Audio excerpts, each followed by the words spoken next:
out of the way. Road Rash 64 takes to the streets with more angry bikers and more punishing weapons than ever before. Road Rash 64 only on N64.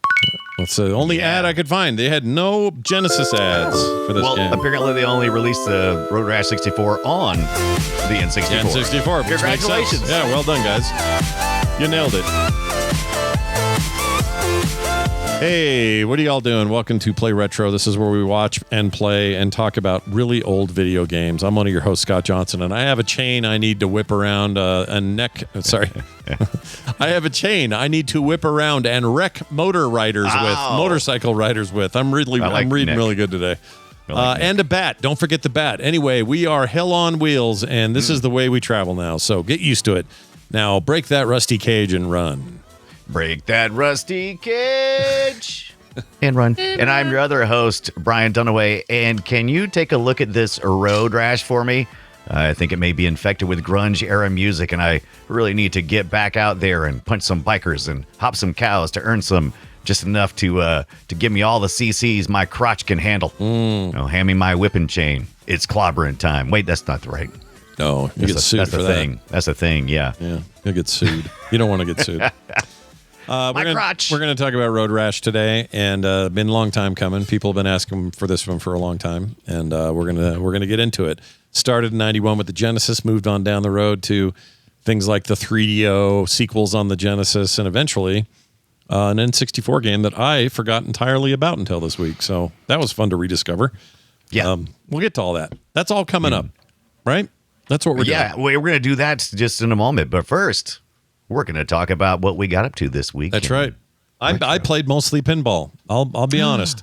I played a lot of Pokemon pinball on my phone with that new little unit deal, which is still upstairs. You never brought the taco down? No, I brought it down last week. Didn't I? Didn't I have it here to show it off? No, you didn't. You said you were going to bring the taco, and you never brought the taco. Instead, you showed us the 8-bit do. Oh, that's what it was. I didn't show the comparison. Slideroo, yeah, I think. Still kind of going between the two. Still trying to work out. I don't think it exists. I don't think you have a taco. Week 3 of no taco. Yeah, what will happen next week? Will Scott bring his taco? Right. Tune in to find out. Anyway, I mostly played that, and then that got me in a bunch of moods. So this week on Steam, they're having a sale on anything that's like pin, I think they call it paddle and pin week or something, whatever the hell they call it. But it's any kind of like video game pinball games are all on sale. Okay. There's a couple of new ones that are sort of celebrating their launch, and then there's like pachinko type stuff, and like Peggle has a sale. Like all those kinds of games are on sale on Steam, and I would highly recommend the following. If you buy nothing else, get Demon's Crush. Or not Demon's Demon's Crush. Yeah. Demon's Crash. The hell's wrong with my brain? Hold on, let me bring it up. We do this so late in the day that all my brain cells have been spent. Demons. The chat room is Tonda is yelling at you. Demons Tilt, which is I think one of Tonda's favorite. Tonda should know. Tonda is the Crush was the old one on the 16-bit freaking NEC thing back in the day. And it's an homage to that for sure. But that's why I always mess it up. Anyway, it is Demons Tilt, and then a couple years later, Xeno Tilt, and Xeno Tilt is like sci-fi one, and it's my favorite. It's very good. That came out in like 2024, looks like. And if you've never played that thing, it is so worth your time. Oh, my gosh. And it's on sale right now for, let's see, they have some bundle deals too, but you can get it for as low as $13.99. It's normally $20, 30% off. The other game that came before it, Demon's Tilt, is $9 right now. These are the most amazing kind of like modern takes on these like video game things. A little bit of bullet hell meets pinball. It's kind of hard to explain, but it works really well. I love it to death. So I played like hours and hours and hours of this week. I couldn't stop. So I've got a little bit of a problem right now with pinball. Pinball. You know rules. what? There's never a problem with pinball. Yeah, you're right. There's also this new one out called Cult of Pin, which is right here. I also picked this up. I bought it at launch, but it's also on sale right now at $12.74. I finally unlocked all the tables in this thing. It is cool. It's like a roguelike kind of idea.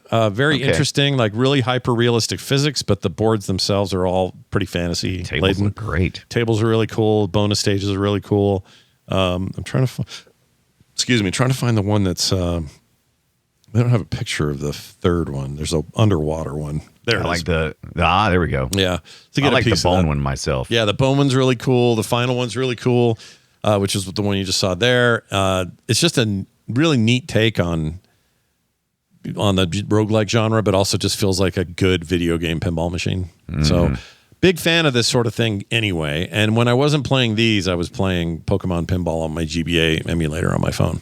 Right. So I kind of had a problem this week with the pinball, and I went all in. So, Never a pinball problem. No. I wish you. Do you have a pinball place close to you? Because I know there's a couple in town, but there are places around that have them, but none that are like dedicated to nothing but. It's usually like these Nickelcades will have some pinball machines, but mostly it's old video games. Okay.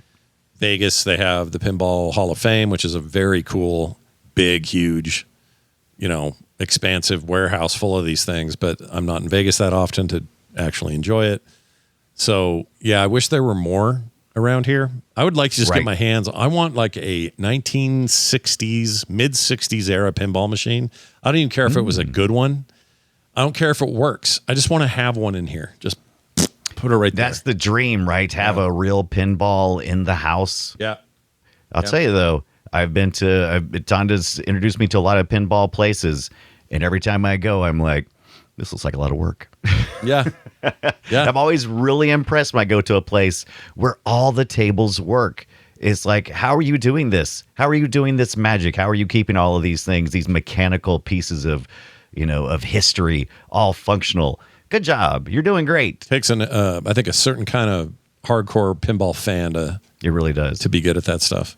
My dad loved them, but when we were doing arcade stuff, we never did the pinball thing. I wish we would have. I'd probably had held on to one or something, but Oh, absolutely. I don't have any of that stuff. I am surprised at how portable they actually are. I never thought about it. I always thought, oh, what a pain. I'm going to have to bring a truck, get that thing strapped down. Yeah. I'm like, no, you just pop them legs off, throw the backboard down. Put it in your car. Yeah. Put it in your hatchback. Put it in your car. Yeah. Put it in your hatchback. Roll on out. I agree. Roll out. So Try this would be explain the it to time if you were significant other. If you were like at home going, man, I sure could go for a bunch of less expensive pinball games. This thing they're having. Oh, there it is. Pins and Pegs Fest. They're calling it. I don't like it. I don't love it either. I don't like the title. I don't like that Pins and peg Pegs Fest. part. It's kind of bugging me. But Yeah. it's like everything from bowling, anything with like physics. The old Worms pinball machine is here, which isn't very good, but that's on there for super cheap for like $1.99. Nice. These new like incremental games where it's a lot of physics over and over and over and shit like that. Ploink, these Peggle ripoffs. And then all of the pinball games that you're used to from like FX and who's the other one? Pinball, whatever the other one is. They're like realistic recreations. Like those are in here too. Lots of deals on those. Stuff. The Great Ball X Pit is on sale, even though it's really got nothing to do with pinball. But it's rad. And I'm a huge fan of pinball being used as a mechanic or just straight pinball. But I think using pinball as a mechanic in video games to do other things, whether it's an RPG or something else is sort of underneath the hood of that.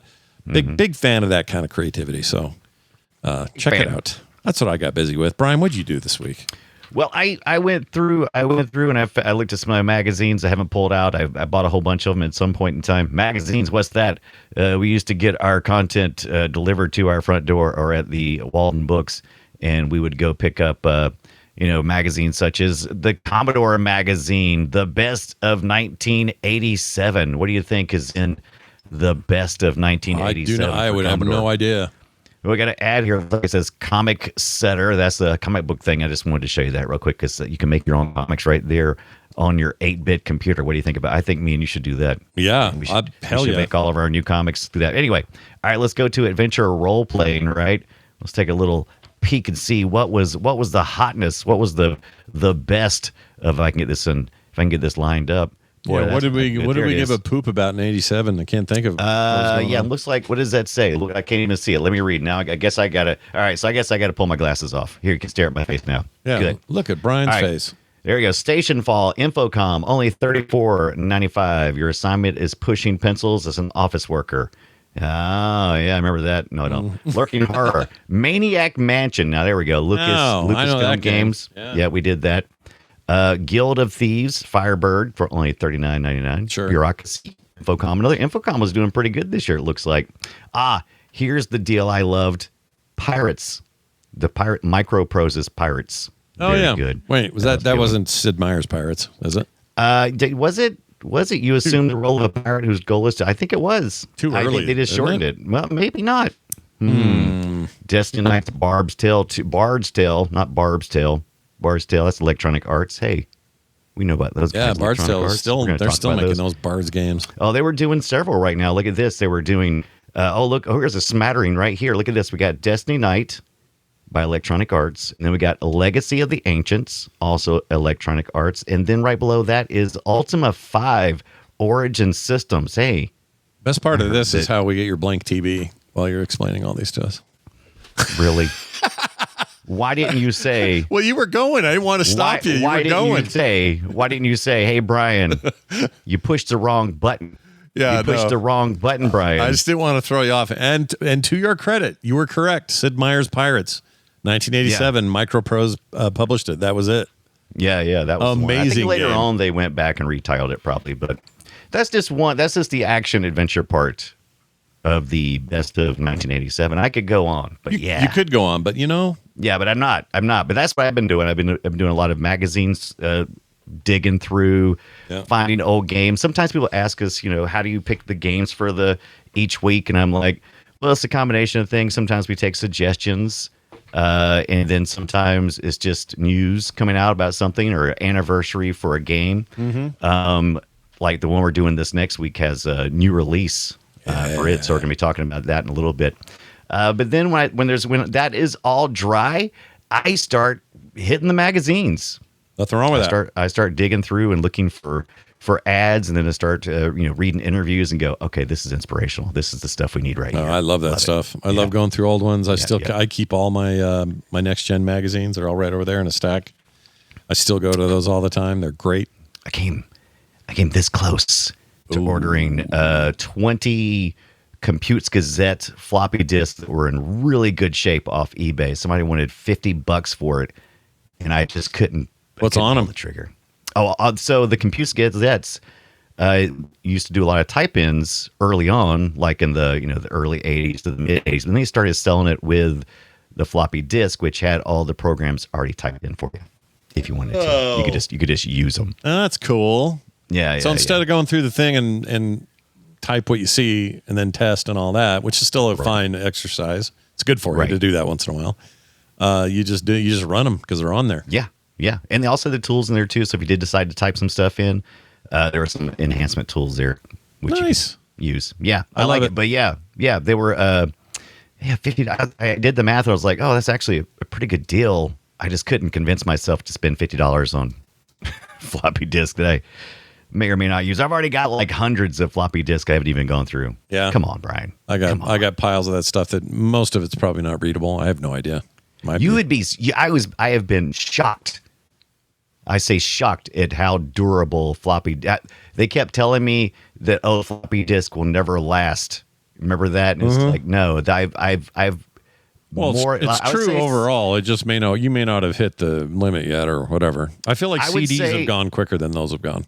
Right? Yeah, absolutely. Well, everybody kept saying, "Oh, they 10 years tops," and I'm like, "Well, it's been a lot more than 10 years." And I would say probably 80% or more of my floppy disk work, and usually the other times were because people were.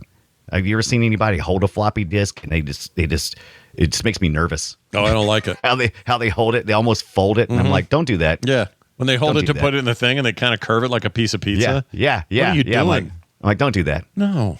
Yeah, that's just wrong, man. Mm-hmm.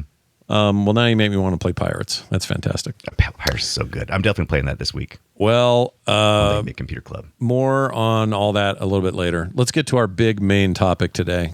Turns out this game has been sitting here stewing. It's been wanting some love. We're about to give it some love. Here we go. Shall we play a game? You have probably heard of a little game called Road Rash. If you haven't, Road Rash. Where have you been hiding? It's a motorcycle combat game. You're swinging chains and bats and stuff at each other. Kind of a weird mix of illegal street racing, hand-to-hand fighting, dealing with traffic hazards, cops, police chases in general. You earn cash. You upgrade to your faster motorcycles. You can punch. You can kick. You can use weapons. You can do all sorts of stuff. And it was a bona fide hit as a series on Genesis and beyond. As you can see from the screen grab right here. This is a Genesis screen grab right here. Right. That is a game that I bought and played the living crap out of. Yeah. Like played so much Road Rash in the day that I almost have Road Rash from playing it. Most important part of, so you'll notice that the Road Rash formula doesn't change a lot throughout each of the ones we're going to talk about, and there is a Road Rash for everybody. Almost every system had a Road Rash, and there were, there was multiples in the series, all of them trying to make themselves stand out just a little bit or fit in a little bit better. But they all had the same basic core gameplay, which was just to try to race to the end to end up in this case, the top 4. After this, it was always the top 3, but the top 4, so that you could earn some cash, so that you could upgrade bikes. Yep. And it's all about punching somebody. And they always, even in the beginning, they always had the rival kind of system that we don't really see until later be really perfected with Nemesis system with the Lord of the Rings. Yeah. Also, some racing games do it too. They'll have like a was it Burnout Paradise had a kind of a system like that where you had a rival, or I can't remember what game it was. Maybe it wasn't that, but you make your own rivals here though, because what you do is you have when you start punching people, they'll start talking about you. And specifically, there's actually a story here. If you read the manual, Fang and Polygon and Natasha. Those are our 3 primary characters that kick this whole thing off. Fang is he's kind of a jerk, but guess what? Polygon sabotaged Fang and made him wreck with the help of Natasha. And Natasha is in this game, and she's a pretty fast racer, and she'll give you tips and be cool unless you punch her, in which case you'll get those in-between screens, and you'll see her face, and she is not happy with you, and she'll get a little more aggressive. Yeah, she gets more pissed as the game goes on. But I love the fact that there's a little bit of rivalry, real rivalry going around, because you're supposed to be punching people, knocking them out of the way, because I tried a couple of times running a Road Rash passive run. I'm not going to hit anybody. I'm going to do my best. It's hard to compete or hard to do it.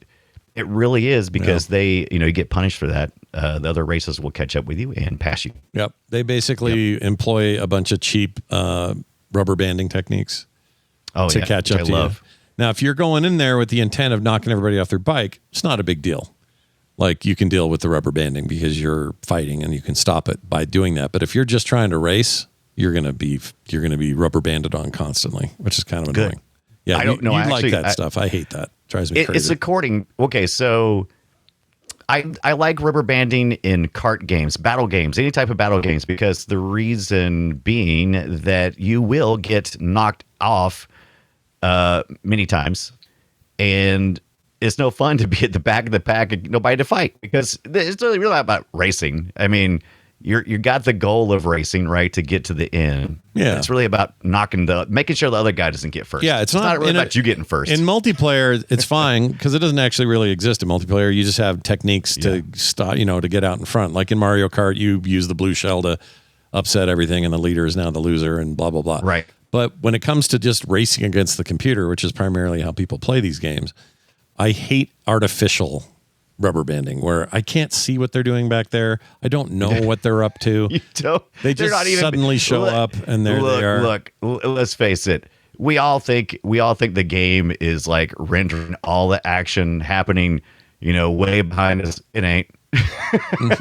What are they going to do? Process thought? They're going to do that. They're going to decide it's like, okay, and now we're in vision. Right now start racing. Yeah. No, you're not wrong. I mean, in this game, the point of the game is to fight as you race. The race is secondary. So it never really gets in the way. It's like, just fight and you'll be okay. If you're trying to do a passive run, good luck, because the game doesn't want to be played that way. Right. That's a good thing, actually, because they're keeping it fun. They thought about all of these things when they developed this game. They made sure that the music was fun. The Genesis sounds play a great. little of that right here. Yeah. See if I can get some.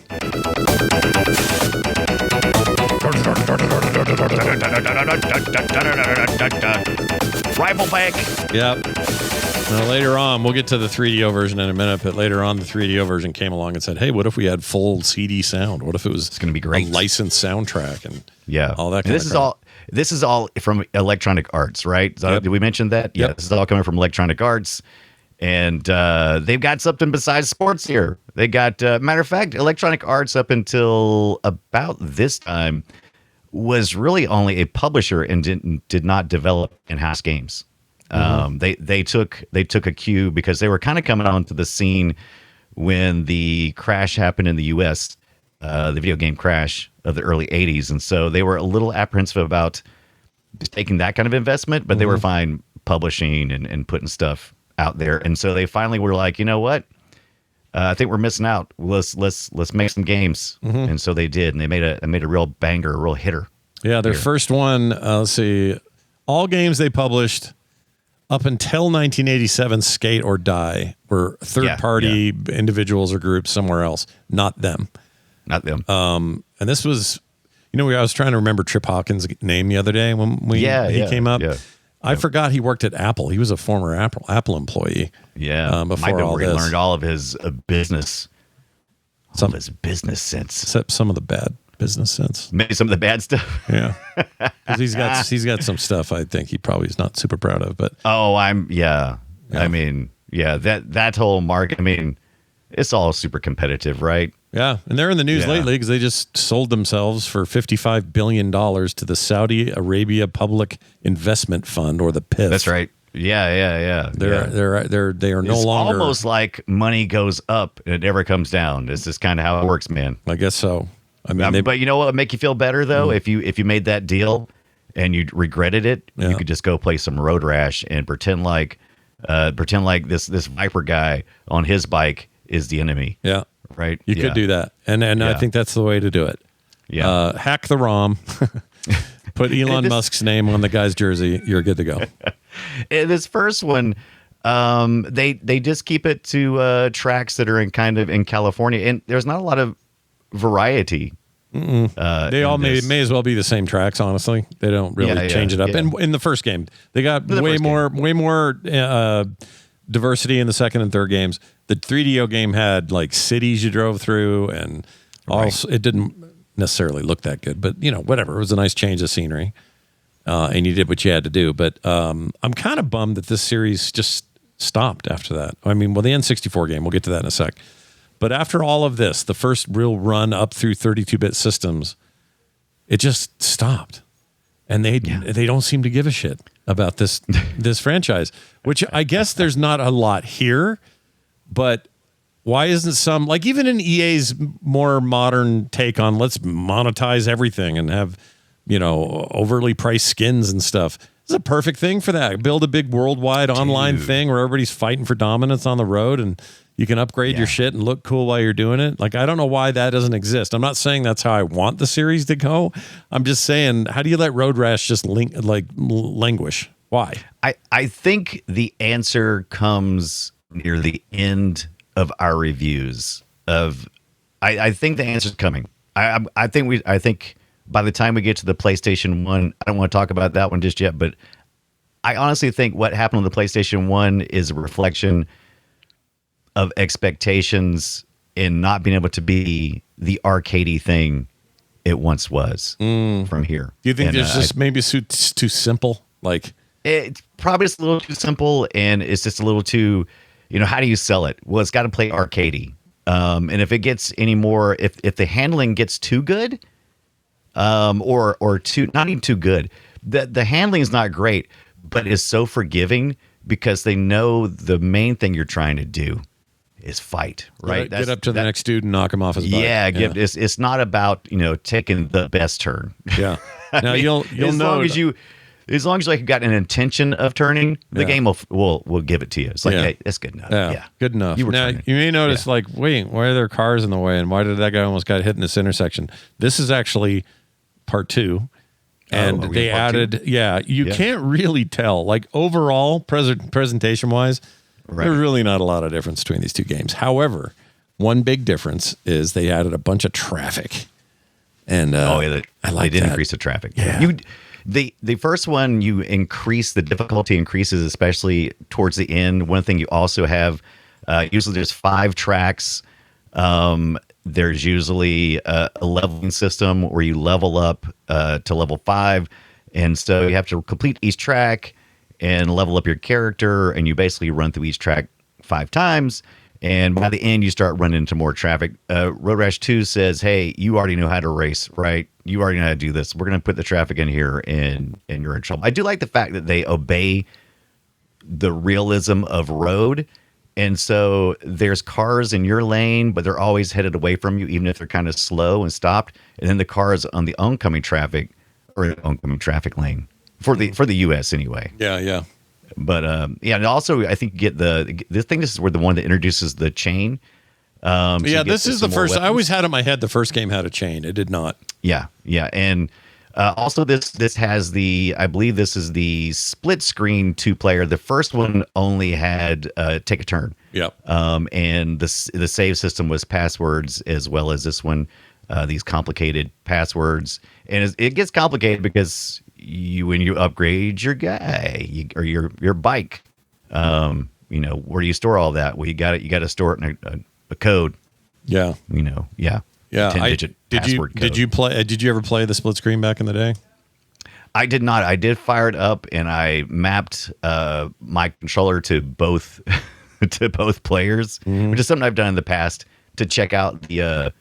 There you go. They did it in an interesting way because they don't give you they shrink your windows way down to help with performance, and even then it takes a hit. Like this, if you've got this thing in split screen, you're going to notice a hit to frame rate, which is already kind of bad. They're trying to do a lot with very little when it comes to this system at the time, and they did that by shrinking that screen down, which is another way which to is go. good. It's fine because you have to have some information because you can crash out. So if you take enough damage, you'll completely lose. There's also I think the police are here in this one, I believe, aren't they? So you can get chased down by the police, and you got to keep your eye on the bike itself. Also, the distance is important, so you'll know how much further you got to go. Yep. So you can make those decisions. Yep. But yeah, 14th place, man. That guy's not winning. No, I don't know what's wrong with player 2 here. He ain't moving. But I do like the fact that they do this in the first one as well. The first one and the second one, both. As you get closer to the opponent who is ahead of you, it'll show you their name. Mm-hmm. So you'll know whether you want to be aggressive coming up because when you're hitting or kicking, you're just using the D-pad and 3 buttons. And so you can throw a hard elbow if you charge up and press up, I believe. And so you can just kind of come up and pull alongside and hard elbow. And sometimes that's enough to take them out completely. If not, you can just kick them, which I don't think creates any damage, but will send them off the road, which could cause a lot of damage. And so that's your hope. Also, by the way, we haven't talked about this. One of the fun things about this is if someone does wreck you and you survive, then you get to run back to your bike. Run back to your bike. That's part of the hubbub. It's literally a mechanic in the game. You have to run back. Yeah. But aren't you glad you did a little rubber banding there? Just a little bit of rubber banding, because if you're not, man, you'd be so left. I mean, if your bikes are really going 160 or whatever they are there, and you laid it down, by the time you got that bike back up, those guys would be like, they'd be done. Yeah. They'd be done with the race. I mean, I don't mind it when it helps the player, but I don't like is that look how far that guy's got to run to get his bike. My gosh. What I don't like is when I'm way out ahead and then suddenly it's mostly a Mario Kart problem. It's not really a problem here. Mario Kart 64 to be specific. Most Mario Karts do okay. 64 literally would be like I'm 3 laps ahead of Yoshi, and then suddenly Yoshi's on my tail. Right. Magically. So poof. Right. So what you do is, I learned this, I think, was it Larry Bird basketball? I forget. I remember I first saw rubber banding in basketball. NBA Jam. Maybe it was NBA Jam. Definitely had it. And I that was a quarter making thing though, right? Yeah, I realized it early on that you just don't get ahead. You just don't. You wait, you watch the time, and so you just change your gameplay. You go, okay, I don't want to be in first place right now. I need to dog it a little bit. Yeah. That way, the rubber banding usually drops down as you get towards the end. Now, Mario Kart rewards you if you're in second or third place. It gives you a huge leg up, so you don't want to be too close. To the front. So you just have to adjust your gameplay a little bit. The problem is you put quarters in an NBA Jam and you're going up against, let's say it's me versus the Jazz, and it'd be Stockton and Malone, and they would play like Stockton and Malone for the first half of my quarter spent.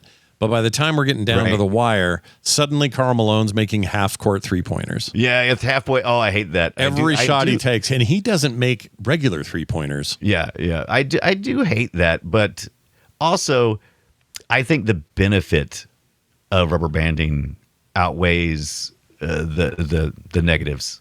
Well, it depends. I just think it does. In this case, wiping your bike out, running to it, not having them take too much advantage of that, that's a good subtle use of it. Having shit happen that you are winning, you've earned your place. You've earned your place. And now the computer's cheating to catch up to create a sense of tension. You really haven't earned your place. You've learned to beat the computer, and now you're just being a showboat. You kind of had it coming. Yeah, but I don't. Again, it's too mystical. It's like in NBA Jam was the worst part because it was like now every shot I'm taking, I'm missing. I'm ringing out. Yeah. And everything they're taking is going in. Exactly. You're doing the same thing you've done the whole game. But you could say, "Oh, my player's just exhausted. He's on fire." I knew I was getting yanked. That's all I knew. That just was obvious to me when I played it. I think once you figure all this stuff out, like the claw machines and things, it's like, these things have to earn X number of dollars. They're not going to get. It just has nothing. Your skill is the lowest factor when it comes to winning at claw games. The biggest factor is if enough money has gone in that the owner can profit. Then they will give somebody reward so that other people onlooking will go, "Ooh, I want to play." It's funny you bring this up because just today it was announced by someone who worked on Drake's Fortune, Uncharted 3, Drake's Fortune. Right. Admitted that the game was developed to have difficulty spikes depending on how the player was playing so that it would make the game longer. It would artificially create a longer playtime. Right. That's another thing I don't love. But if you can make this stuff invisible to the player, like there's an art to this. Oh, absolutely. N64's version of Mario Kart did not do it. NBA Jam in the arcade did not do it. Those things were just telling me who they were right on their face. Yeah. So thankfully they got better as time went on. So really what Road Rash does, if you play enough of it, and I played so much of it, especially this week, since the second one, since the only real spots that matter are the top three spots, they do have a spacing. So if you mess up too many times, that top spot will slowly get further and further out of your reach. The second also, it kind of starts spacing a little bit. You can almost see the numbers spacing out. The ones you really play the catch up to, the rubber band to, are fourth all the way to last. So they always put you in a place where you could potentially get in the top three. Yeah. But there's always that top three is always also going to rubber band to according to where the player's at to jump up towards you are. So it'll be a little bit of a race at the end. Yeah. But they're pretty fair. I was in first place way more often than anything else. Oh yeah, so I do fine in Road Rash. Road Rash, I don't think even deserves. I mean, I'm not really here to place other than I want to go to the next level so I can fight some more. I'm like I want to go. I want to go out to the track and I want to see how many punches it takes to knock Fang off. Yep. I want to see. I'd like to take Fang out if I'm able. Right, and I want to also want to mow over a pedestrian and fly up in the air like some kind of bike god. Yep. Also, I'm looking for that too. Yeah, nothing wrong with that. This is the 3DO version we're looking at here. This came out in '94, and it was the next. I mean, technically, you could call this 3, but it was just Road Rash for the 3DO is how they marketed it. It's a redo essentially, right? It's going back to the. It's kind of back to basics. Like I said, there's more cityscape stuff. It's a smoother experience. This is, draw distance aside, this is actually a whole lot more graphics thrown in your face than you were getting on the Genesis, of course, at the time. And it also was the CD era, which meant you were going to get licensed music. We had like... let's listen to some of that now. Let's listen to some of that. Hell no. Let's You know how hard it was? Okay, so this one has that killer music in the menus. Also has some of the best 90s artwork they had to offer, apparently. You know, the big heads, Yep. the big weird looking heads and stuff. Kind of reminds me of what was the puppets they had during the 80s? They still have them. They're called. It wasn't Capital Critters. Was it Capital Critters? No, it was something else. Something like that. The British did it, and they had them for that one. But anyway, it all like that. You're like really big lips, eyebrows, and all this weird stuff. Land of Confusion Puppets, Sector 7 says. That's what they were from. That's what it was. It's called, I know this. Land of Confusion. Hold on, I know this. But it was Spitting artwork. Image.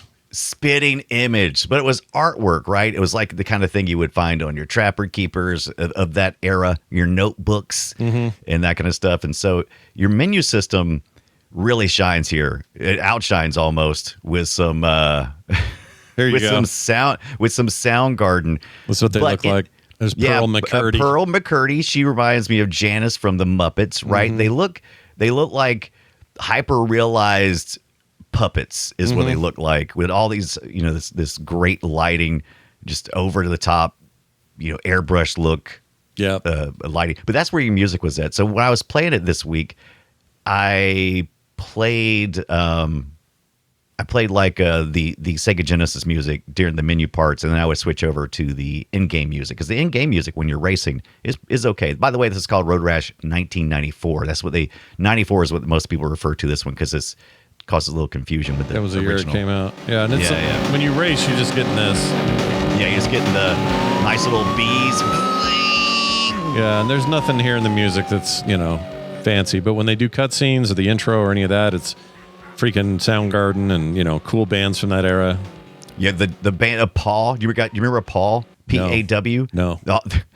All their songs are about dogs. They sound like Paul love stories. Paul band? You don't remember Paul at all? No. But I love that. And it's like they if you hang around the menu too long, they've got full motion videos, and they also have music videos of some of these songs as well that'll play small clips. This is the 3DO machine. This is from our man who did the EA stuff. So of course this was a launch title. And look at this FMV stuff we're getting here. Yep. If you win, you get the lady. And the trophy, scenes, right? Yeah, and the trophy and all this other weird 90s stuff, oversaturated. It looks okay though for FMV, for a CD compressed video. If you lose, she will pass you by and go hang out with Fang or somebody, and will just walk right on your junk. It's great. It is 90s as anything. Oh yeah, this thing is jacked 90s. Like in that art style you were talking about, these faces and these like exaggerations. They remind me of the ad. In fact, the ads for this game used them like crazy. Yes, obviously they did. But it's such a thing of that era. Yeah, like that face right there, her face. Yeah.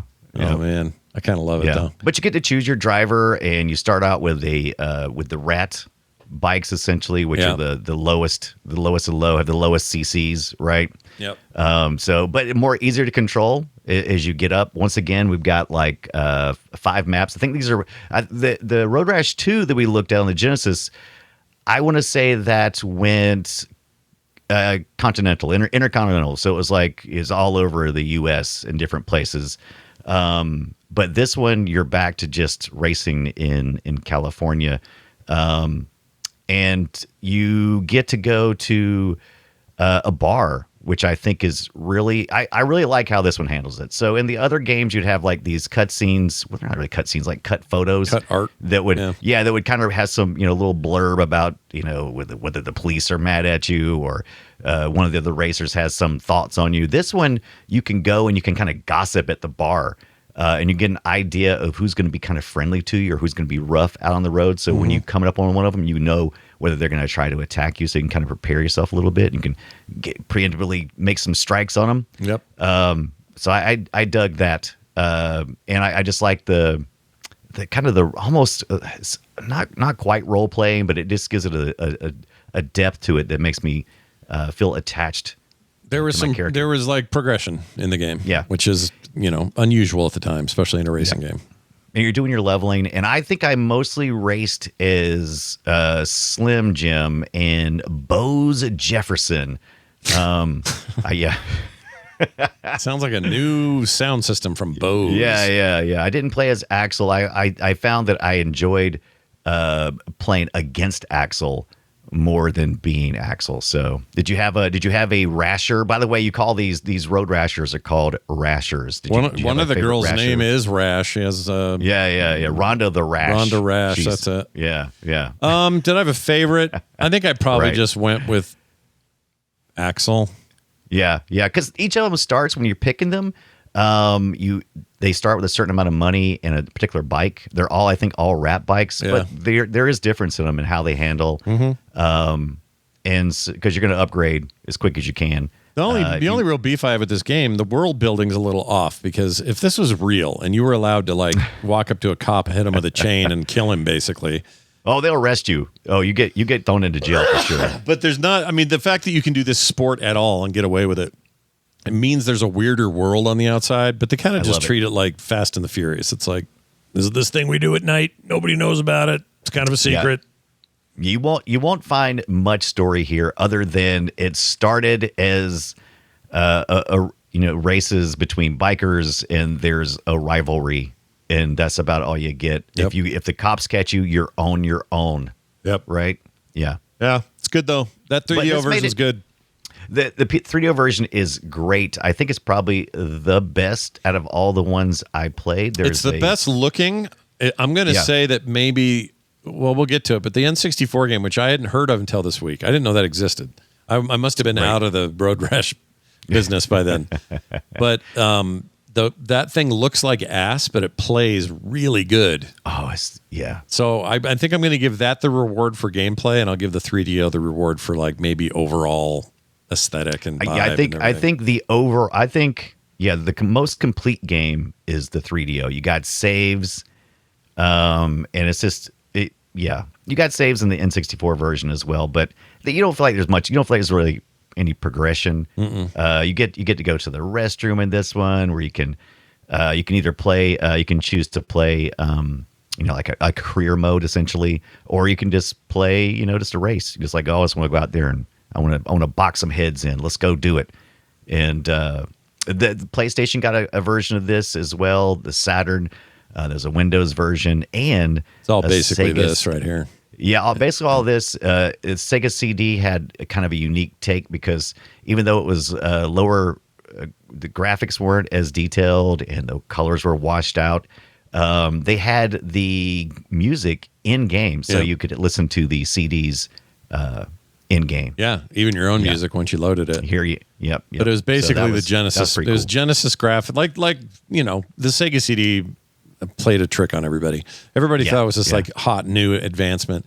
It had the same chip as the Genesis in it for pushing around pixels, and then it had CDs, which I guess you could do some postage stamp video, you could do some audio, but really that was a lesser experience. It wasn't great. Yeah, I mean it was a half step. They still weren't quite sure, because we had learned a few things. We had learned that through the Genesis era, we were still making games, including Road Rash 1 for the Master System, because there were still markets where people were hanging onto those systems and they still wanted titles.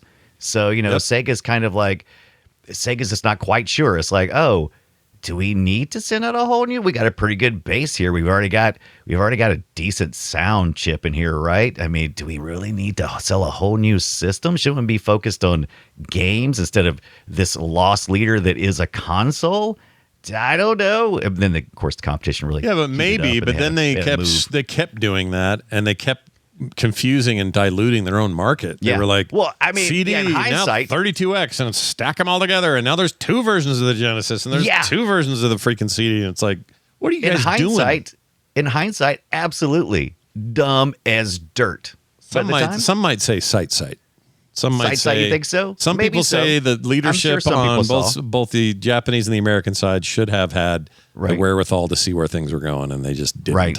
But I don't know. I mean, we still couldn't even decide, like Nintendo in the U.S. couldn't decide what people wanted because they made our NES look like a VCR, or it's so they thought like a VCR, and I looked at it and said that's not a VCR. but that was the entertainment system. They were all trying to get away from, we're selling you a game system, we're selling you a multimedia device, and that went on for a while. It took us a while to find our footing. Yeah, because we didn't know what that was. Journey. Plus, the stuff was kind of bad. Like, what I mean is, it was like they were trying to be a thing that wasn't ready for prime time yet. A little bit like, it reminds me when Microsoft tried to make tablets, and they were just basically Windows slabs with a really hot fan blowing in like 2001, 2, something like that. And they were sure this is going to bring in the tablet, the tablet revolution. It begins here with Microsoft, and it just freaking tanked. It was terrible. And then Microsoft, a little too dumb to see the future, goes, well, that didn't work. We're never doing that again. Then Apple comes along in 2010 and says, well, what about this? And everyone goes, oh, shit, I guess tablets are here.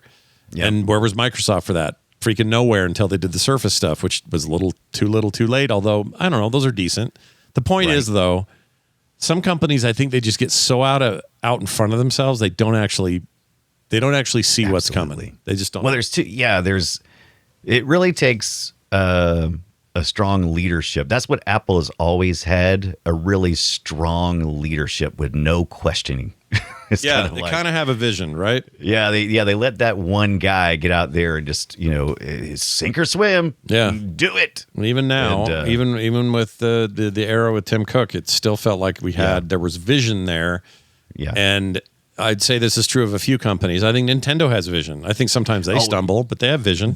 They have rules in place so that no moron can come in and mess up the stuff. They have like some really hard rules. Yeah. They're very different in that way, and I think that's part of what makes them unique. So when a company like Sega is like, yeah, we'll do this, we'll do that, we'll do all the trends, and then you just lose your place. I mean, because look what we were doing. We were everybody was hitting the market. This Panasonic Real 3DO that I got over here. I mean, this thing was like, what do we want to be? Well, we're gonna have multiple companies make their own units. You know what I mean? Mm-hmm. So it was like, because I had the weird be hardware owners. We're going to pass that on. I had the weird stumpy legged one with the front loader. That was the one I had. Yeah. Yep. So, I mean, this is like FZ10 or whatever it is. So it's a little later model, but they were looking at licensing out to other hardware manufacturers and said, hey, you guys go, this will be a platform and you guys make the hardware. Everybody was trying to figure out how not to sync with the hardware. Nintendo kind of figured it out by going, we're going to use only proven older technology that's proved itself and make the games fun. Yeah, and brilliant not lose money per device every time we sell one. Brilliant formula. This is the one I had here. The original, the OG. That thing was the FZ1, I believe. Is that right? It was a monster, dude. Yeah, I love it though. It's so cool looking. Now that looks like a VCR. It does a little bit. And then Gold Star, who is now LG. Gold Star had their version here. This is what that looked like, and that was a little bit more, I don't know, akin to a VCR kind of thing. Yeah, very much. And right, then, Gold Star's like, you got a VCR? Let's throw this in here. Then the M2, which never happened, looked like this. Mm-hmm. This was the Model 2, but that got canceled. Not enough people gave a shit. So real bummer for we weren't 3DO. sure, but look at that. It had 2 ports on the front of that thing. To see the 2 ports instead of a daisy chain. Yeah, the daisy chaining is freaking weird. It's a weird thing. We did it in the PC world forever because of, joystick ports on your sound card. You only had one giant port. I mean, daisy chain time. Do you remember this? I don't remember this. Gold Star made that. Oh, I do not remember this. This is like a competitor to the Jaguar or something. What is that? Still a 3DO, but it's interesting. I've never seen this. Never seen it. Never seen that model. 3DO 23P is the model. Never heard of it. Okay, never heard that one either. But like I said, that was we were still confused. We was like, how do we want to do this? How do we want to move forward? Do we know now? It's like, matter of fact, we've trained ourselves so much now. We get mad. It's like, haven't we had the PS5 long enough? Yeah. Shouldn't it be time for the PS6? Yeah. We do the same thing. You're not wrong. Here's Sanyo with their version. I forgot they did it. Yeah. Look at that. Yeah. That was the whole idea. Trip Hawkins was convinced that this was the future of multi-OEM manufacturers of the same hardware. Yeah. Try. It wasn't that. No. He was wrong. I guess I'm glad he tried it because then we can experiment and see if that would work or not. It didn't work. Yeah. And you know who didn't learn this lesson and tried it anyway was the first iteration of steam machines. That was a terrible time. Yeah. That didn't work at all. It's like, oh, here's the one from so-and-so, and here's another one. All it did was confuse the market. The new steam machine, despite the price and the AI issues. Well, that's not all their fault, right? No, bad timing. Can't blame them. Timing's just really bad. But that's a more sensible thing to do. It doesn't mean that other manufacturers can't make a thing, make portable PCs or smaller under the TV PCs, and then kind of mimic that, or even use Steam. What's it called? What's their OS? Steam OS. They can just use Steam OS now. Yeah. Like all those things are possible, and so there are different opportunities now. But I think Hawkins was smoking the crack. I really do. Well, he wasn't the only one. That was like one school of thought that was going around. It's like, oh, we should do it like this, and he said, yeah. He was all in on it. And they tried it, and 3DO is much earlier than most people think. It's like, yeah, we got our 32-bit system out here floating around, and it's the 3DO. Maybe it was expensive, for the time even. Like $600 or something like that, which in today's money is like way more than $600. Bandai made one? Hold on a minute. I'm sorry, I'm freaking out here. Look at this. Yeah. There's no way this is real. There's not even 3 buttons on this. It says it's the Bandai 3DO interactive multiplayer machine, but I don't. That is definitely something that was released in Brazil. Dude, must be. That looks like a Brazil looking thing. If I've ever seen. Brazil's such an interesting. No, everything about that is crazy. So interesting how their electronics market, because of the way they have to do things. It's totally wild. I've been playing that Restore game where you restore old video game components, and I really wish there was like, I don't know, a 3DO or a Dreamcast or something. Somebody's going to mod them in, or maybe even the devil put out an update or something. I don't know, but right now you don't get any of that shit. I would love to work. I'd love to work on. You know what I'd love to work on? This right here. I want to work on the double stack Genesis 2.0 and the Sega the CD Model 2.0. Yeah, I want a Sega CD2 as well. I sold mine like an idiot. There's this really expensive for just such a limited library. I haven't pulled the trigger on it. It is something that I want badly. I should have kept mine. The retro gamer needs badly. I have no excuse for not keeping it. I don't know why I did that. I should have kept it. No, I do know why. Because I wanted to sell those and have enough money to buy the 32X. Because that's what you did. Sorry, not 32X. The CDX, which was a Genesis, Sega CD, and CD player portable thing that you could plug in or carry around with batteries. And the cartridge went right in the back. And they sold like 2 of these, but I loved it.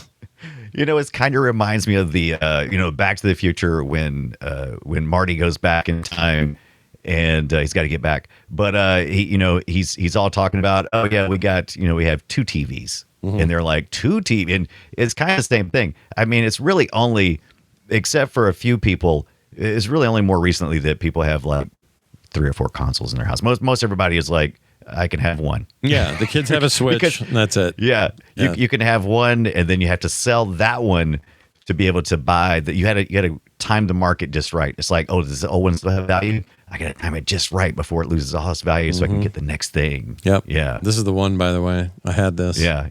I love the look of it though. I had to sell it because I ended up not getting the value out of it, and then I was like, well, that was $400 something.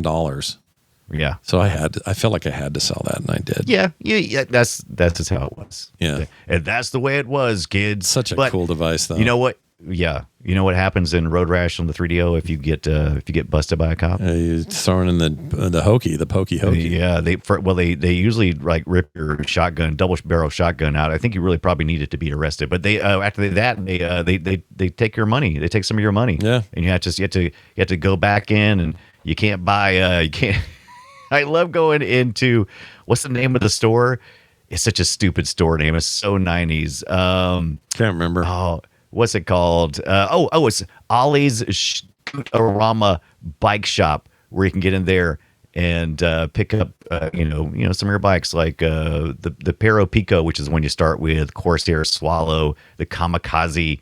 What else is there? There's a whole bunch of stuff in there. Rat bikes. You get the sports bikes, the super bikes. I didn't get any super bikes. I didn't get that far. I heard it's really difficult once you get that good anyway. They are, and I did it back in the day. Around. I didn't do it this time.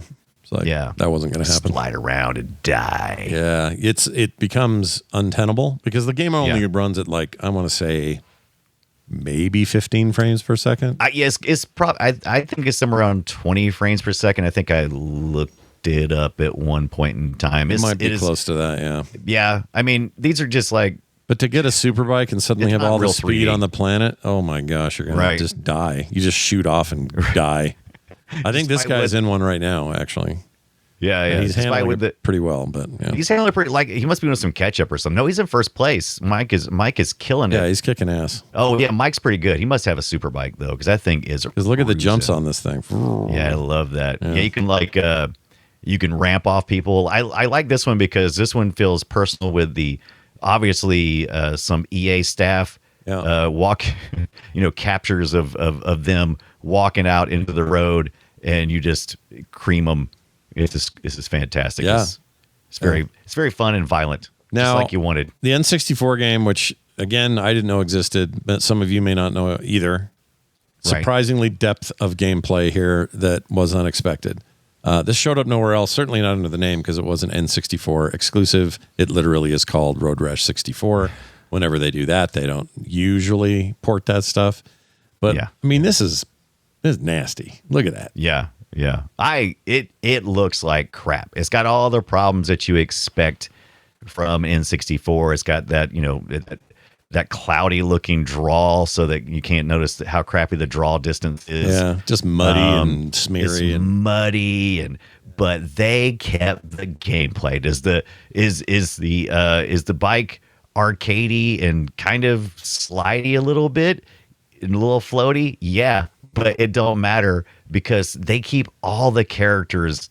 This is part of the catch-up mechanic. They don't only do the catch-up. They want you to bunch up. Oh yeah, so that you just they want to get you in a throng, a scrum. I guess is the better word. Scrum, and it's mostly fighting with a little bit of avoiding vehicles. Yeah, it's a very different game. I don't know why it's so different, but I actually enjoyed it. I had a really good time with it. So I'm not going to tell anybody to rush out and try to find this ROM or buy it or whatever. Dude, if you see it somewhere for cheap, maybe grab it because it's a weird thing to have. But guy looks like Robin in the front. You can join. Once you get far enough, you can join a gang. So yeah, this one's somewhere unique. Also, the police are much more aggressive in this, and it's not unusual for half the pack to get arrested. Yep. Before you even get to the end. Also, you got these great. They're showing the rap sheet right now. It tells you how many batteries you had, so you can kind of keep up with what you did.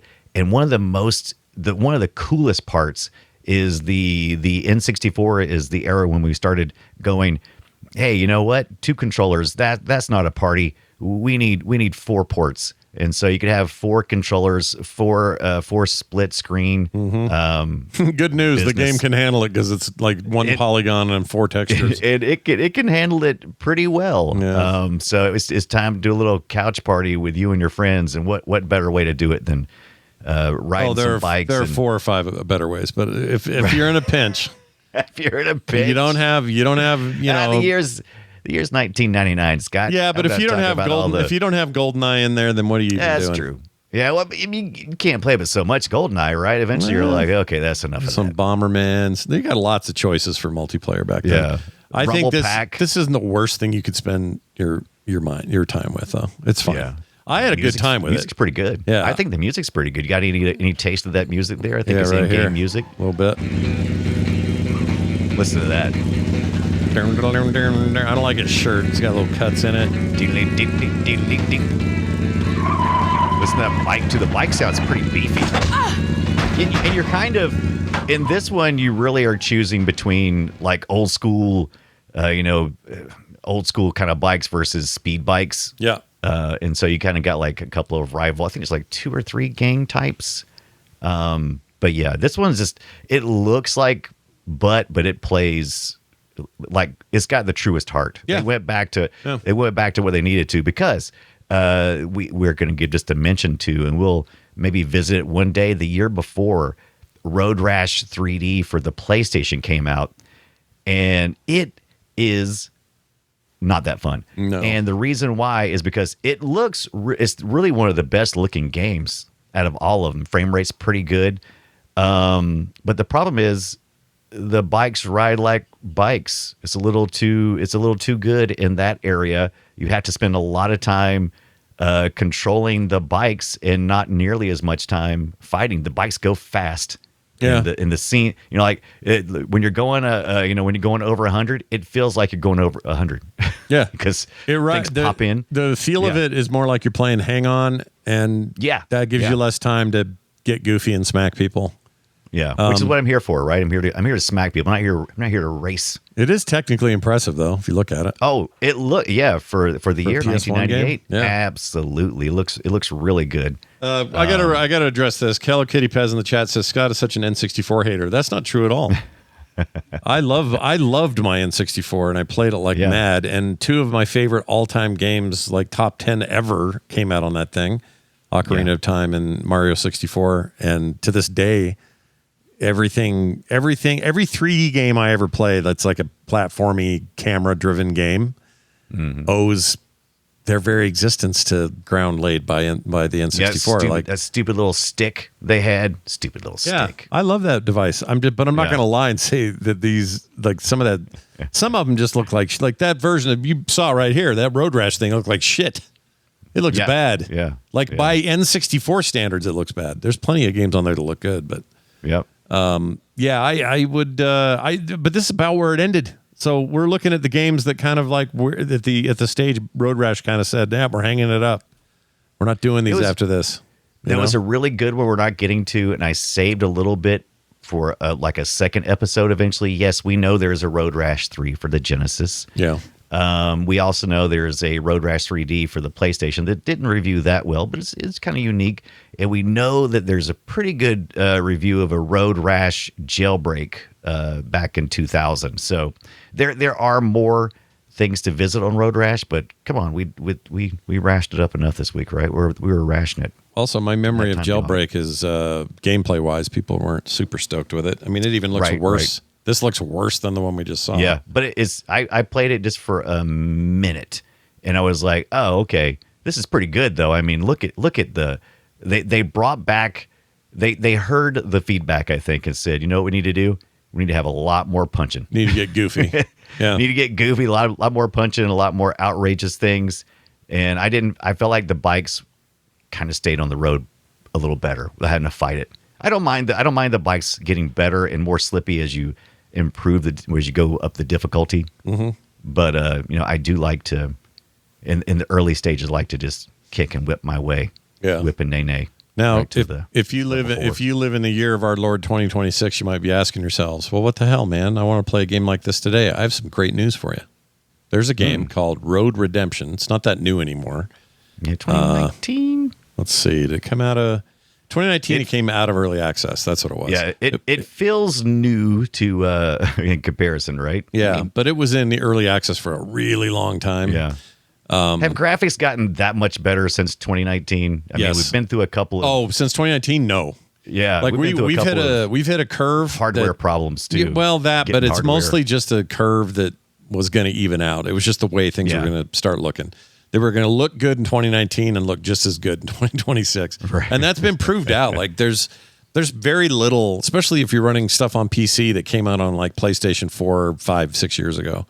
Right. It looks amazing still. We're not having those leaps we used to have. Right. And now we're even having, this year we're having less of them because, like you mentioned, we got hardware availability and cost issues and some other things that sort of affect it. But this is still a good-looking game. It introduced guns. Yeah, as you can see exactly here, what it needed. That shotgun's awesome. Taking cars out. It goes all hard on like taking dudes out and running them off the road and hacking them off the edge of a thing and slamming them into a car that's oncoming. It's very fun. Yeah, lots of blood. Yep. I have this game in two places: a console somewhere, and then on my PC. And now I want to play it again. So, there you go. Good. Got very, very positive ratings. Looks like it's got a 4-player mode. That's cool. Co-op, local co-op, maybe. Yeah, the reviews are the most recents are all in the 91%, which is pretty damn good. Road Redemption. It's not on sale right now, is it? Nope. Not Road Rash. No, not Road Rash. The other RR. It's quite good though. So if you're looking for the spiritual successor to all things Road Rash, Road Redemption. All right, let's play a game we made up. You ready for this? Oh, I am so ready for this. How many CCs is this? That's this many. This is just a guess. We'll have to verify it ourselves. I think that's 100 CCs right there. Wee! Wee! All right, here comes this game. It's called Guess Our Game. We play an old audio clip from something old, and then we tell each other the platform and year, and then we have to try to guess what it is. The chat always says something about Choplifter. Let's see. We got Chopper Rash, Chopper Lifter. Chopper Lifter, that's pretty good. Yeah, Dr. Tolbert. Yep. That's Road pretty Lifter. good. Oh, that's pretty good, too. Yep. Chopper. Ip Rash? What the hell's that? Rash Lifter. Chip Rash. I don't know, like that, too. Road Lifter. These are always fun to see, but let's get to it. I'm going to tell you mine first. It is a game from 1994, and the Super Nintendo Entertainment System, the SNES, the SNES, the SNES, however you want to call it. All right, the 16-bit era. Here it is. Let's see if you can figure it out. It just takes some time, every little bit of it. Oh, it's no. not that. But I say, hope not. No, it's not that.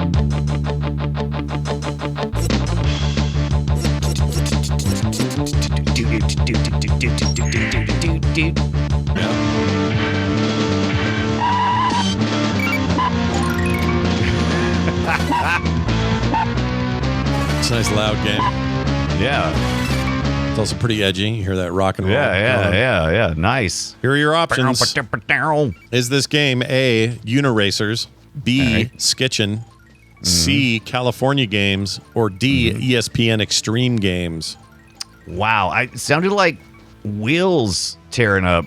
So, I mean, I don't think we had any wheel tearings up in California Games. ESPN Extreme Games, I don't remember that being a thing.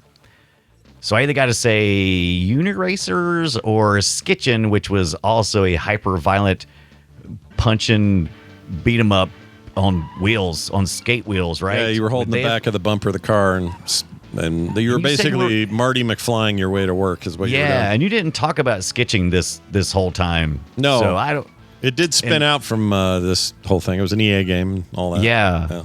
And I know you love talking about it, so I can't believe you would go this whole episode without mentioning it and then put it in our guests and not make that to be the thing. So I'm going to go B, Skitchin. B, Skitchin. Let's find out. Is it B, Skitchin? Does it? Oh. And don't be Skitchin. Oh, man. Uniracers. Oh, that makes more sense. Yep. And I think Uniracers was an SNES exclusive, and Skitchin might have been a Genesis-only deal. Oh. So it's a little confusing there how I did that. Yeah. But whatever. Okay. I got a point and you didn't. Let's do let's do yours. You fooled me. All right. Hey, look. You still skitching? You still uniracing over there? I'm done now. Right. Hey, listen to this. I picked my game from the arcade from 1991. What do you think about that? Well, let's find out.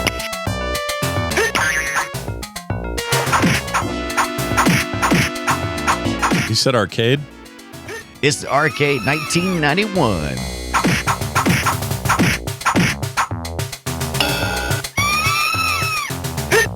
It's really familiar, that scream. All right, give me my options. It's like, hey, what special effects do we have laying around the studio? Throw it in. Yeah. Is this A, Vendetta, B, Big Karnak, C, Acrobat Mission, or D, Brute Force? Is that a lion? Okay. I was torn. At first I was going to say somewhere between Vendetta and Brute Force, but I've never heard of Acrobat Mission, but I'm hearing like lion sounds and like maybe monkeys or something. I'm going to say it's Acrobat Mission. C. Is it the Acrobat Mission? Are you at the Acrobats? Well, Scott, guess what? What? It's the Big Karnak. Oh, no, it's a Big Karnak. He's fighting a big giant. There's a giant bird coming down as you fight a monkey in cargo. I'm like a monkey. A mummy in cargo shorts. Okay. So what is this a real game? I guess it is. Oh yeah, the Big Karnak is a great. It's a wild game. It's a platforming game. It's Gaelco. I forget how to say that. I guess it's an arcade. How do you say But that name? ancient Egypt players taking the role of Pharaoh warrior. Yeah, I'm down with that. Yeah, just keeps walking his way through there. Look at those. Ooh. Look at all that good stuff. Got some snakes down there. Got all the hieroglyphics. I like this one. Look at him. Yeah, I played this before. Never played it. It's just a series of platforming and boss battles, but set in an Egyptian kind of thing. So I think it's pretty fun. It's a pretty unique setting. I like that. Yeah. Not used to that. Yep. Well, nicely done. I earned something. You earned something. No, I got her. I tricked you. You tricked me. We both lost. That's what happened. We've been trickered. We've both been triggered. Snookered. Hey, guess what? Now this. No, not that. What happened here? Oh, the retro. Let's welcome to retro a game called Sword of the Stars on the PC, August 22nd, 2006. You play one of 4 unique races. Gamers will explore planets, research new technologies, and create empires in a hostile universe where weakness means extraction. But that sounds like a 4X with 4 unique races. Listen to that. It does a little bit. I'd never played this. I have no idea what Sword of the Stars is, but I didn't know either, and I looked at it and I was like, I kind of want to play this. It looks good. Is it like I like me some 4X, and so like Sid Meier's Alpha Centauri kind of thing? Is that the deal? I think that's probably a good comparison. Came out didn't hit Steam until later, but this first one, that's the complete collection. That's the reason why. So it must be multiples of this. I didn't know that. Under $3 on Steam, But KT Data says that's cheap. Yeah, under $3 for the complete collection. I'd have to check that Sword out. and Stars. Looks pretty good though. You know what I've been hooked on lately? Phonics?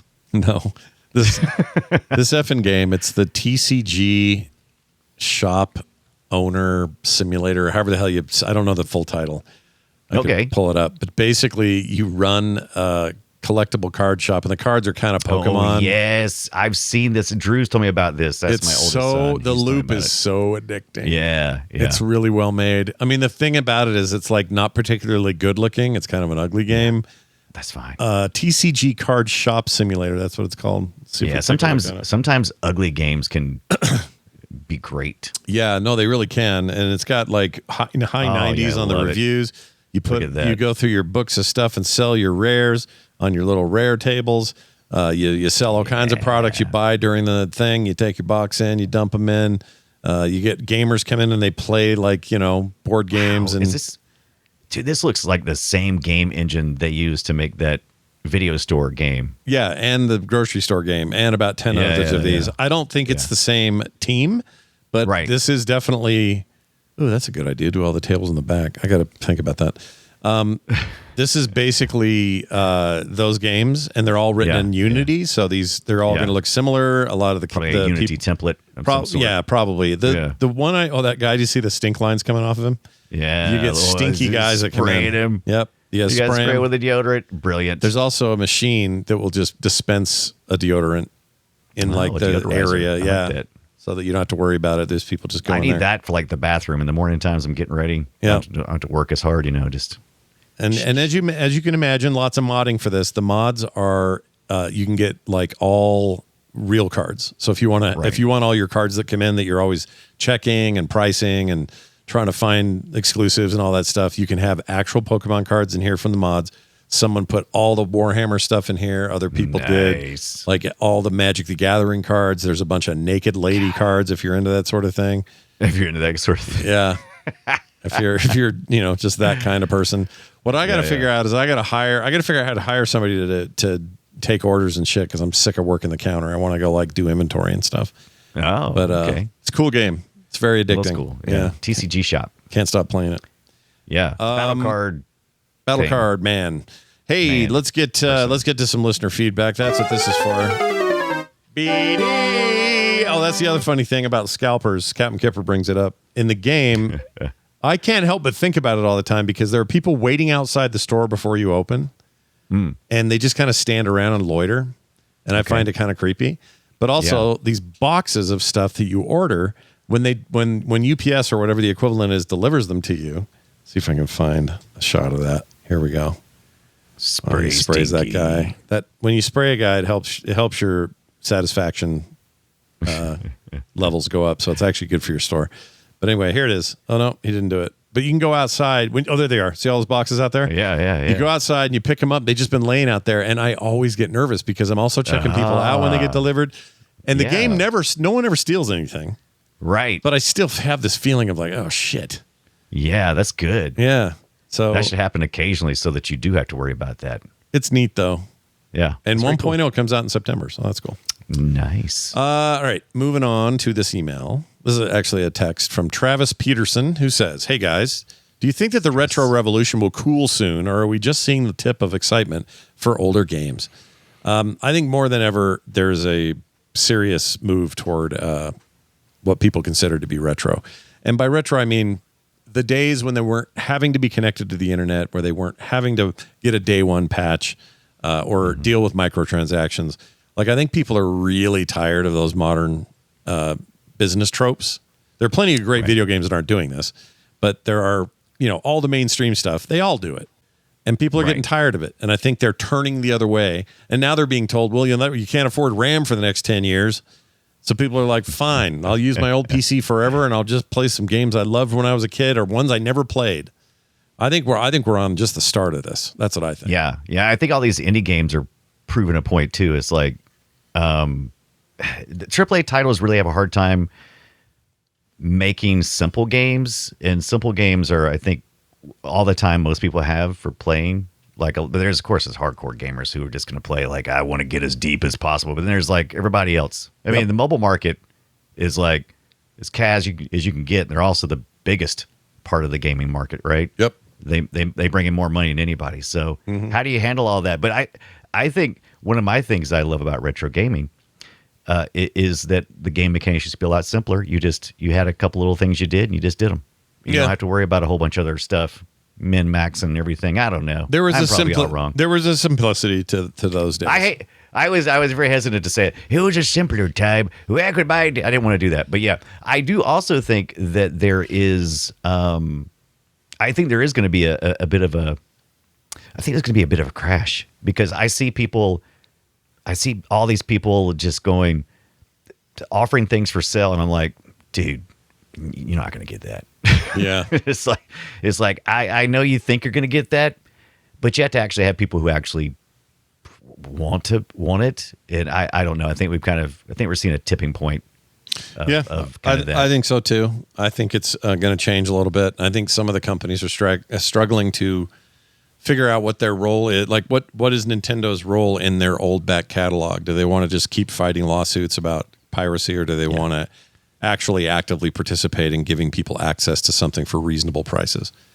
That's one example. They're okay, but look, every time they do a new console, they want you to rebuy all the shit. Yeah. Like, and that's how we got LimeWire. Yeah, and that's Napster true. And all that stuff. And that's what I'm saying. Like, if they want, they can't do that forever. Whatever I guess the Switch 1 to Switch 2 is a better transition for sure. Yeah. Because a lot of your old games just straight up play on the new machine, and that's good.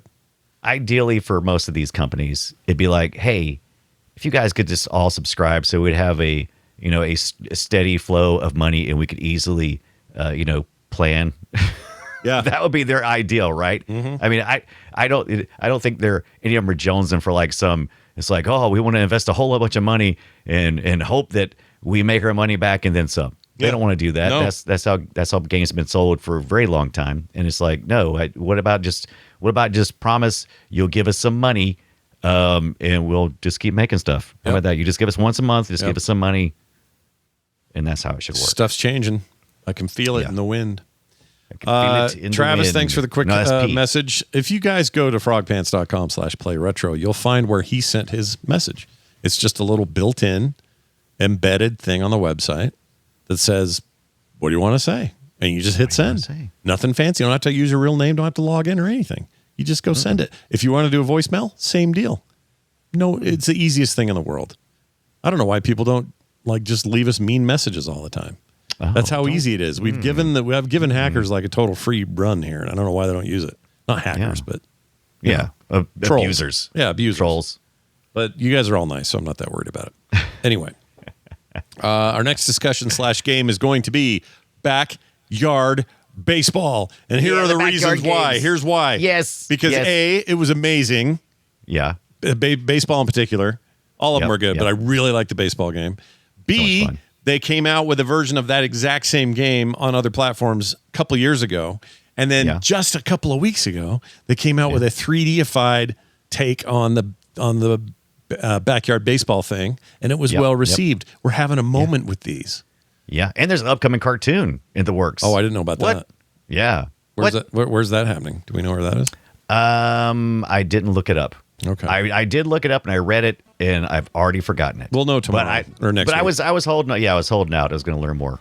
Yeah, we'll find out more later. But I love that game. Again, my GBA, there are no duds in the GBA library. That's not true. There's some bad games. It's hard to find a dud. But I love that game, and there's so many great ways to play it now, including the good old-fashioned way on a cartridge on your SP. So however you get it, you do your homework and play some backyard baseball. Even if you don't like sports, it's not really the point. No, I mean, backyard baseball it's like saying I don't play Road Rash because I don't like pretending like I'm riding a motorcycle. Yeah. You're not there for the motorcycle. You're there to punch things. You're there to cause road rash. Road rashes. That you get from the road. Ow. Backyard baseball. Awesome game. Watch for it. That's next week here on Play Retro. In the meantime, please support us on our Patreon like Condo Larry. Love that name. I want to go live with Condo Larry. Yeah, he sounds like a party. Condo Larry just joined our Patreon over at patreon.com/playretro, and now he gets no commercials of any kind, no ads. He gets pre-show content every week and other monthly benefits, and he knows what it's like to support the best retro content gaming show on the internet. Oh, the dog even barked. Did you hear that? I love that. I was like, what was, you got your own hype dog over there? I got a hype dog. Yeah, that was amazing. She agrees. So if you agree with Ripley, get over there now at patreon.com/playretro and support the show today. That is going to do it for us. Our website is frogpants.com/playretro. Therein you will find swag and other cool stuff.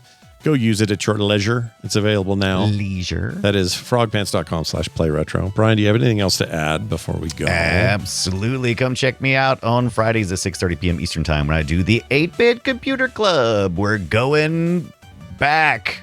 Yep. When there were only 8 bits. There were only 8 bits of them. Yep. And we're gonna use every darn one of them. 8 bits total. We're playing through The Hobbit right now. Each week. The Hobbit on which device? Commodore 64. Oh, I didn't know they had a Hobbit game. Before Tank Girl was kind enough to send me her copy.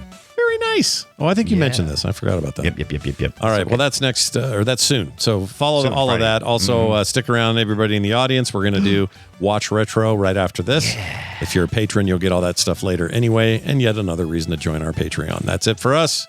Go play something retro. We'll see you next time. Next time.